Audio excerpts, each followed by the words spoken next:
शेती महामंडळाने भूमिहीन शेतमजूर वडिलांना दिलेल्या हक्काच्या अर्धा गुंठे जागेवरील अतिक्रमण हटवण्यासाठी मागील 2 वर्षांपासून प्रशासनाचे उंबरठे झिजावारे 100% दिव्यांग म्हणजेच अंध असलेल्या बाबासाहेब बागुल यांनी स्थानिक महसूल विभाग आणि प्रशासनाच्या निष्क्रियतेला कंटाळून अखेर लोकशाहीच्या मार्गाचा अवलंब करत श्रीरामपूर येथील मेन रोडवरील महात्मा गांधी पुतळ्याजवळ बेमुदत आमरण उपोषण सुरू केले आहे। श्रीरामपूर तालुक्यातील दत्तनगर येथे सन 1977-78 साली शेती महामंडळाने 108 भूमिहीन शेतमजुरांना प्रत्येकी 100 चौरस मीटर जागा घरकुलासाठी देण्यात आली होती। मात्र त्यापैकी एक असलेले रावका बागुल यांची काही वर्षांपूर्वी हक्काच्या अर्धा गुंठे जागेवर काही लोकांनी अतिक्रमण केले।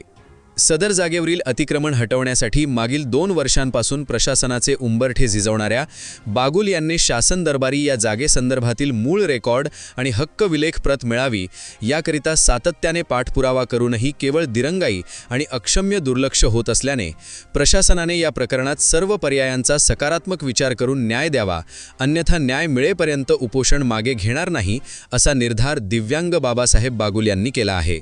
मी बाबासाहेब रावका बागुल दत्तनगर येथे राहतो।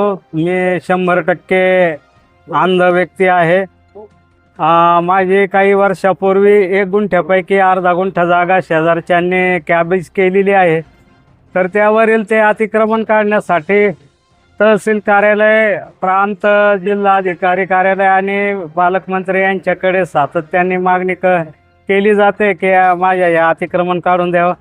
त्याबाबत सरकारी रेकॉर्डची मागणी केलेली आहे, पण ती दिली जात नाही आहे। ती जर उपलब्ध झाली तर त्या क्षेत्रातील किती लोकांना कोणत्या साली किती गुंठे जागा दिलेली हे उघड होईल आणि त्यामुळे आमचा प्रश्न आपोआपच मार्गी लागू जाईल।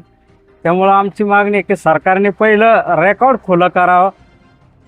ती जागा जी आहे ती कशातून मिळालेली आहे, काय नेमकी प्रकार? 1977-78 साली शेती महामंडळाकडून महसूल विभागाने भूमिहीन शेतमजुरांच्या घरकुलासाठी संपादित केलेली आहे। त्यानंतर 1984 साली मूळ 108 लोकांना हक्कविलेख सनद दिलेली आहे 100 चौरस मीटरचे।